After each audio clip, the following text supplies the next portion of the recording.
La Minute Éco avec vous, Charles Gave. Supprimer l'argent liquide, cela apparaît à la fois de la science-fiction et parfaitement logique, vu la révolution numérique que nous connaissons. Surréaliste, parce qu'il est difficile d'imaginer de ne plus toucher à un billet ou à une pièce de monnaie et avoir une confiance aveugle aux banques. Ce bouleversement oblige l'économie traditionnelle et tout particulièrement le circuit bancaire à s'adapter. De la Suède à l'Inde, la transition vers le tout numérique est en marche. Une société sans cash en France est-elle possible? Et quels sont ses risques?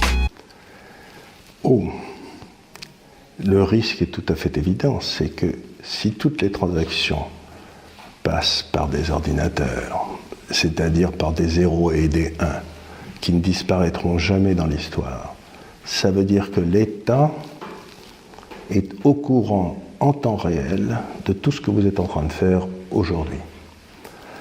Donc, ce brave, Dostoïevski disait que l'argent, c'est de la liberté frappée.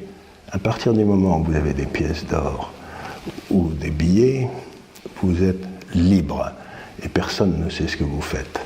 Alors les gens me disent, mais les gens qui n'ont rien à craindre ne devraient pas s'en faire de soucis sur le fait que l'État sait en temps réel ce qu'il fait.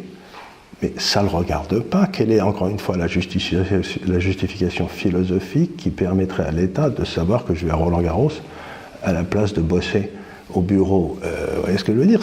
Il y a des choses, et encore une fois, c'est une question à laquelle avait essayé de répondre Philippe Nemo dans son livre sur les impôts qui vient de sortir.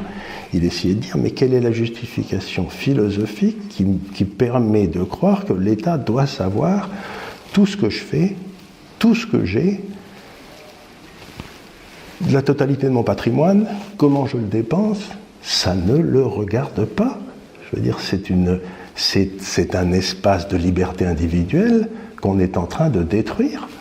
Donc que l'État veuille le faire, j'en ai pas le moindre doute, mais que ce soit une bonne chose, c'est une catastrophe pour les libertés individuelles, parce que ça donne la possibilité à l'État de savoir des choses sur vous, dont il se servira si vous, d'un seul coup, vous voulez vous révolter. Je sais pas, imaginez que vous ayez une maîtresse, et que cette maîtresse soit je sais pas qui, et que au moment où vous vous présentez aux élections, on dit d'abord il a une maîtresse, ensuite ça fout le merdier avec votre femme, donc ça vous déstabilise. Donc il y a des tas de choses, je vois pas du tout pourquoi l'État devrait être au courant de tout ce que je fais.